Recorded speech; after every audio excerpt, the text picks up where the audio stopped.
നമസ്കാരം. മലയാള സിനിമയിലെ ഏറ്റവും ഹിറ്റായ കോമ്പിനേഷനായിരുന്നു ദാസനും വിജയനും. ഒടുവിൽ തൻ്റെ പ്രിയപ്പെട്ട വിജയനെ അവസാനമായി കാണാൻ ദാസനെത്തി. മലയാളത്തിൻ്റെ പ്രിയ നടനും സംവിധായകനും തിരക്കഥാകൃത്തുമായ ശ്രീനിവാസന് അന്തിമോപചാരം അർപ്പിക്കാൻ നടൻ മോഹൻലാൽ എത്തി. എറണാകുളം ടൗൺ ഹാളിലെത്തി അന്തിമോപചാരം അർപ്പിച്ച നടൻ ശ്രീനിവാസന്റെ കുടുംബാംഗങ്ങളുമായി സംസാരിച്ചു. നടൻ മമ്മൂട്ടിയും ടൗൺ ഹാളിലെത്തി പ്രിയ സുഹൃത്തിന് അന്തിമോപചാരം അർപ്പിച്ചു. ശ്രീനിക്കൊപ്പം ഉണ്ടായിരുന്നത് വലിയൊരു യാത്രയായിരുന്നുവെന്നും വൈകാരികമായ ബന്ധമാണ് ശ്രീനിയോടുള്ളതെന്നും മോഹൻലാൽ ഓർത്തു. നാളെ രാവിലെ 10 മണിക്ക് ഉദയംപേരൂരിലെ വീട്ടിലാണ് അദ്ദേഹത്തിന്റെ സംസ്കാരം. ഔദ്യോഗിക ബഹുമതികളോടെയാവും സംസ്കാര ചടങ്ങുകൾ. രാവിലെ 8:30 തൃപ്പൂണിത്തുറ താലൂക്ക് ആശുപത്രിയിലായിരുന്നു അതുല്യ നടന്റെ അന്ത്യം. പ്രിയ നടനെ അവസാനമായി കാണാനായി സിനിമ, രാഷ്ട്രീയ മേഖലകളിൽ നിന്നടക്കം ആയിരങ്ങളാണ് എത്തുന്നത്.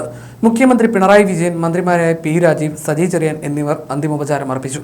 ഹരിശ്രീ അശോകൻ, ദിലീപ്, സന്തോഷ് കീഴാറ്റൂർ, ടിനി ടോം, ഹക്കീം ഷാ, നീന കുറുപ്പ്, രമേഷ് പിഷാരടി, പൊന്നമ്മ ബാബു, അൻസിബ തുടങ്ങിയ താരങ്ങളും സംവിധായകരായ ജോഷി, എം പത്മകുമാർ, ജോണി ആന്റണി, നിർമ്മാതാക്കളായ രഞ്ജിത്ത്, ജി സുരേഷ് കുമാർ എന്നിവർ ആദരാഞ്ജലികൾ അർപ്പിക്കാനെത്തി.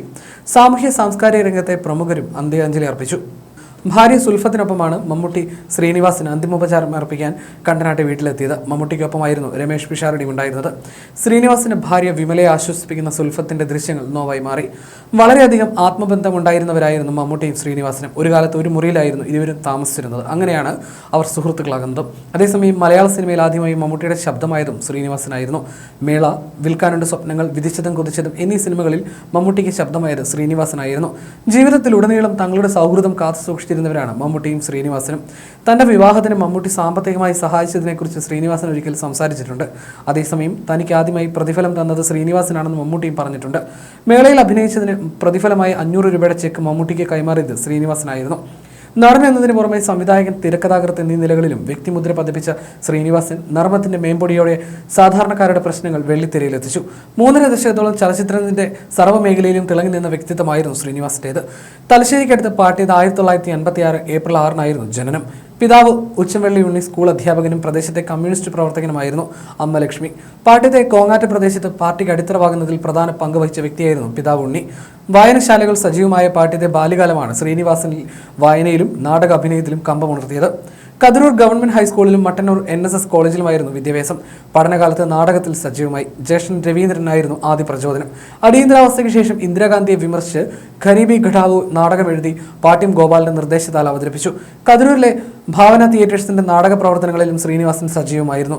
ശേഷം അടയാർ ഫിലിം ഇൻസ്റ്റിറ്റ്യൂട്ടിൽ നിന്ന് 1977 ഡിപ്ലോമ എടുത്തു. സൂപ്പർ താരം രജനികാന്ത് സീനിയറായിരുന്നു. ഇന്ന് രാവിലെ 8:30 ശ്രീനിവാസന്റെ മരണം. 69 വയസ്സായിരുന്നു. നീണ്ട 48 വർഷത്തെ സിനിമാ ജീവിതത്തിനാണ് ഇന്ന് വിരാമമായത്. കഴിഞ്ഞ കുറച്ചു കാലങ്ങളായി അദ്ദേഹം ആരോഗ്യ പ്രശ്നങ്ങൾ നേരിടുന്നുണ്ടായിരുന്നു. തൃപ്പൂണിത്തുറ താലൂക്ക് ആശുപത്രിയിലായിരുന്നു അന്ത്യം. രാവിലെ ഡയാലിസിസിന് കൊണ്ടുപോകുമ്പോൾ ദേഹാസ്വാസ്ഥ്യം അനുഭവപ്പെട്ട ശ്രീനിവാസനെ തൃപ്പൂണിത്തുറ താലൂക്ക് ആശുപത്രിയിൽ പ്രവേശിപ്പിക്കുകയായിരുന്നു. പക്ഷേ ജീവൻ രക്ഷിക്കാനായില്ല. 48 വർഷക്കാലം നീണ്ടുനിന്ന സിനിമാ ജീവിതത്തിൽ 200-ലേറെ സിനിമകളിൽ ശ്രീനിവാസൻ അഭിനയിച്ചിട്ടുണ്ട്. അതേസമയം ചിന്തിപ്പിക്കുകയും ചിന്തയുണർത്തുകയും ഒരുപോലെ ചെയ്തിരുന്ന പ്രതിഭയെന്നാണ് ശ്രീനിവാസനെ കുറിച്ച് കമൽഹാസൻ അനുസ്മരിച്ചത്. സത്യം വിളിച്ചു പറഞ്ഞ ചിരിയായിരുന്നു ശ്രീനിവാസന്റേതെന്നും അദ്ദേഹം പറഞ്ഞു. സത്യം വിളിച്ചു പറയുന്ന ഒരു ചിരിയുടെയും ഉത്തരവാദിത്വ ബോധമുള്ള ഒരു പൊട്ടിച്ചിരിയുടെയും ആ അസാധാരണ പ്രതിഭയ്ക്ക് എൻ്റെ ആദരാഞ്ജലികൾ എന്നാണ് അദ്ദേഹം കുറിച്ചത്.